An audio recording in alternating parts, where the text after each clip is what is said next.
native mounds and giants of New York. Who were really the people buried in these New York burial mounds?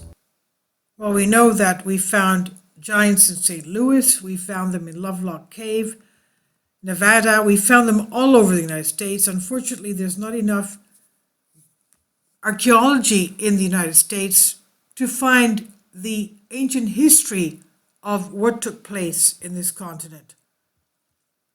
Now, information and descriptions bring to light things and conditions that do not match the opinion of experts. Many times the elements that compose the news have been lost, and it's therefore not easy to ascertain whether there are nuggets of truth in them.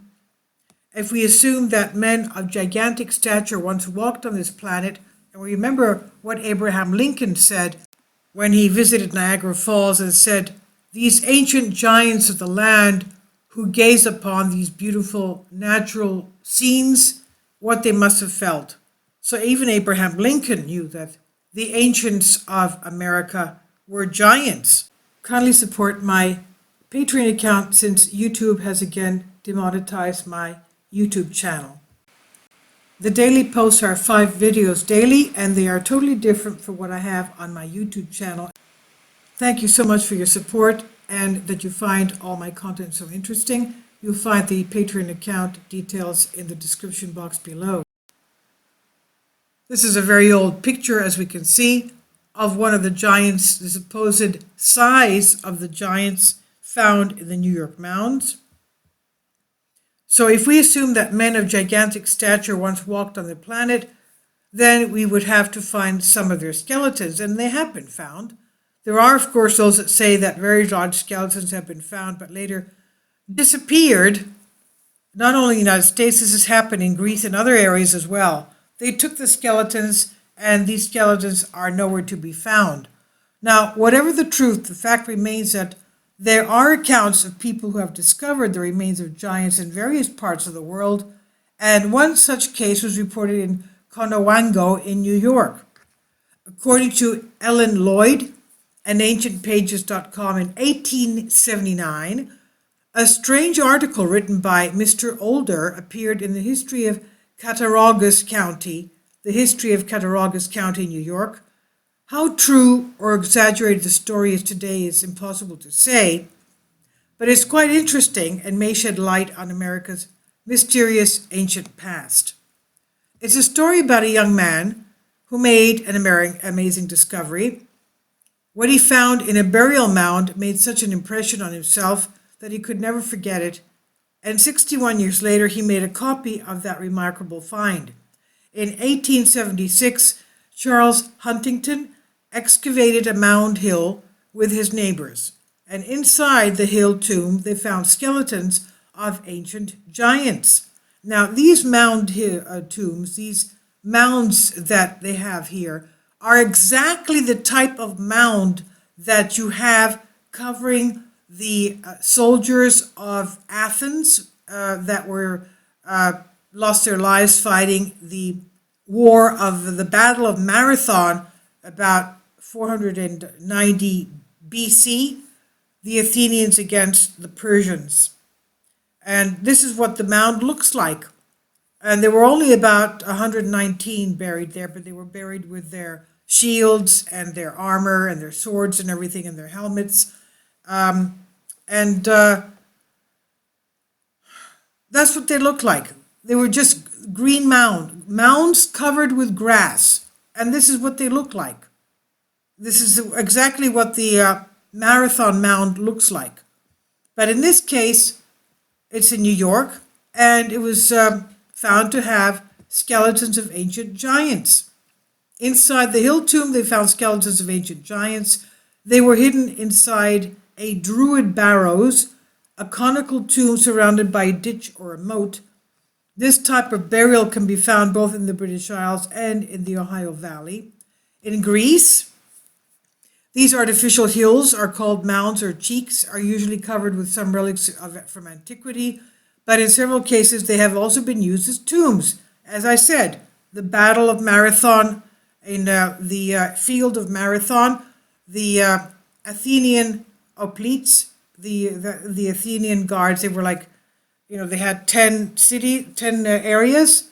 Like you would say New York, you'd have Queens and Queens County, Kings County, Nassau, Suffolk, and so they had about 1,000 people. Like I guess you would call them the reserves. 1,000 people from each of the area. That's what happened in Athens. Athens had 10 areas, and each area gave 1,000 people. So they had about 10,000 and 1,000 came from Plataeis. Again, 60,000 Persians, but they won that war. But they did have some casualties, and those were buried under a mound. Now, in several cases, they have also been used as tombs, these mounds, and the article published in Cattaraugus County History wrote this.